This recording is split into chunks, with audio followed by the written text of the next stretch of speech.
आने वाले कुछ सालों में बिहार की तस्वीर पूरी तरह से बदलने वाली है। आज हम बात करेंगे उन बड़े बड़े इंफ्रास्ट्रक्चर प्रोजेक्ट्स की जो 2026 तक राज्य को एक नई पहचान देने का वादा करते हैं। 10,000 करोड़ रुपए। और सुनिए, ये तो सिर्फ 3 बड़े प्रोजेक्ट्स की शुरुआती लागत है।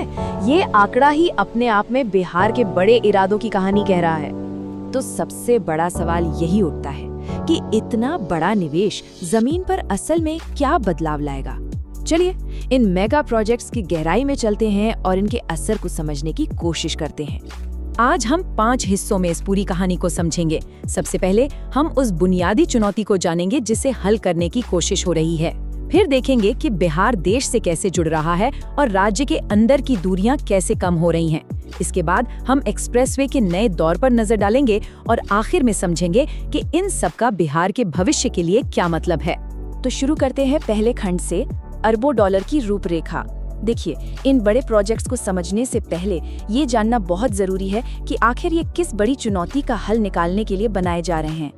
दशकों से गंगा नदी बिहार के लिए सिर्फ एक जलधारा नहीं बल्कि एक तरह की दीवार रही है। इसने राज्य को उत्तर और दक्षिण में ऐसा बांटा कि व्यापार और आना जाना बहुत मुश्किल हो गया था। एक जमाने में नदी पार करना ही अपने आप में एक बहुत बड़ी चुनौती हुआ करती थी। अब आते हैं दूसरे खंड पर, राष्ट्र से जुड़ाव। अब बात करते हैं उन प्रोजेक्ट्स की जो बिहार को उसके पड़ोसियों और पूरे भारत से मजबूती से जोड़ने का काम करेंगे। और इसकी सबसे अच्छी मिसाल है गंडक नदी पर बन रहा ये मेगा ब्रिज। जरा सोचिए, नदी के ऊपर पूरे 12 किलोमीटर लंबा पुल, ये 2 राज्यों को जोड़ने वाले इंफ्रास्ट्रक्चर का एक शानदार नमूना है। चलिए इस टेबल पर एक नजर डालते हैं। ये पुल बिहार के बेतिया को सीधे यूपी के तिवारी पट्टी से जोड़ेगा। इसका सीधा मतलब है कि सफर 35 किलोमीटर छोटा हो जाएगा और ये सिर्फ 2 राज्यों को नहीं बल्कि नेपाल को भी जोड़कर पूरे इलाके की कनेक्टिविटी को एक नया लेवल दे। इसी तरह मुजफ्फरपुर सोनबरसा सड़क को 2 लेन से 4 लेन हाईवे में बदला जा रहा है। इसका सीधा मतलब है नेपाल तक के सफर में करीब 2 घंटे की बचत, जो व्यापार की रफ्तार को भी बढ़ाएगा।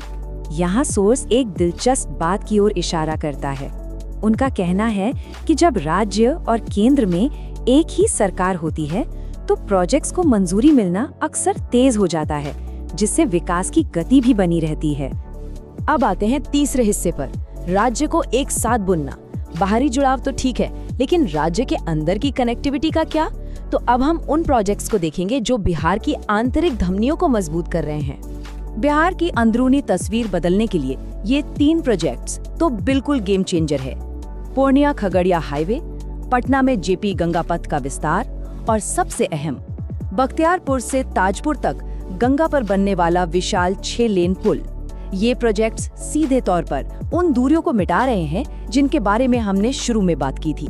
ये चार्ट हमें बताता है कि पैसा लग कहाँ रहा है। अकेले बख्तियारपुर ताजपुर पुल की लागत ही करीब 5,000 करोड़ रुपए है। ये आंकड़े साफ बताते हैं कि सरकार की प्राथमिकताएं क्या हैं। जेपी गंगा पथ का विस्तार बहुत ही स्ट्रेटेजिक है। ये सिर्फ एक सड़क नहीं बल्कि एक कनेक्टर है। ये पटना को सीधे कोइलवर के नए पुल से जोड़ता है। मतलब एक इंफ्रास्ट्रक्चर दूसरे इंफ्रास्ट्रक्चर की वैल्यू बढ़ा रहा है।